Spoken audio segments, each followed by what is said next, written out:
الحمد لله رب العالمين، الصلاة والسلام على خاتم النبيين وعلى آله وصحبه أجمعين، أما بعد فأعوذ بالله من الشيطان الرجيم. بسم الله الرحمن الرحيم. قال الله تعالى في سورة الكهف: وربك الغفور ذو الرحمة لو يؤاخذهم بما كسبوا لعجل لهم العذاب بل لهم موعد لن يجدوا من دونه موئلا وتلك القرى أهلكناهم لما ظلموا وجعلنا لمهلكهم موعدا.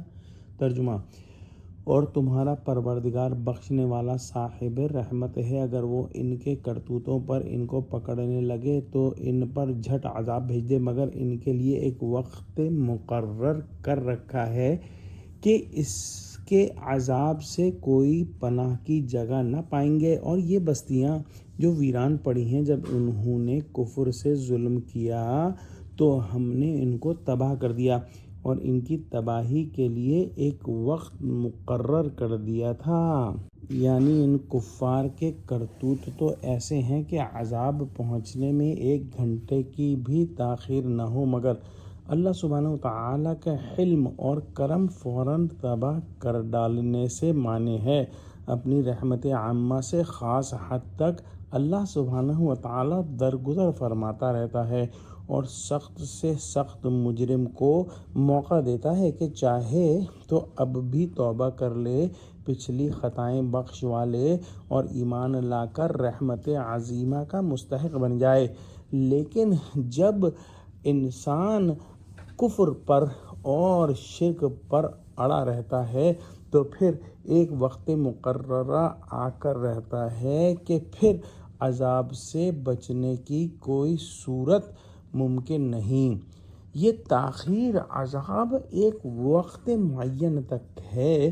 یہ ممکن نہیں کہ کوئی مجرم سزا کا وعدہ آنے سے پیشتر کہیں ادھر ادھر کھسک جائے. جب وقت آئے گا سب بندے چلے آئیں گے، مجال نہیں کہ کوئی روپوش ہو سکے.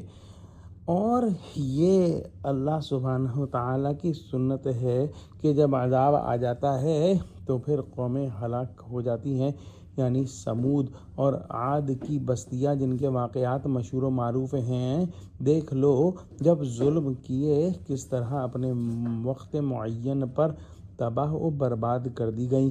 اسی طرح تم کو ڈرتے رہنا چاہیے کہ وقت آنے پر عذاب الہی سے کہیں پناہ نہ ملے گی. دعا کرتے ہیں کہ اللہ سبحانہ وتعالی ہم کو قرآن کا فہم عطا فرما، ہم کو سچوں سے جوڑے، ہم کو صراط مستقیم پر قائم فرما دے. یا اللہ مسلمانوں کی مدد کر، مسلمانوں کو متحد فرما. آمین. وآخر دعوانا ان الحمد للہ رب العالمین. السلام علیکم ورحمۃ اللہ وبرکاتہ.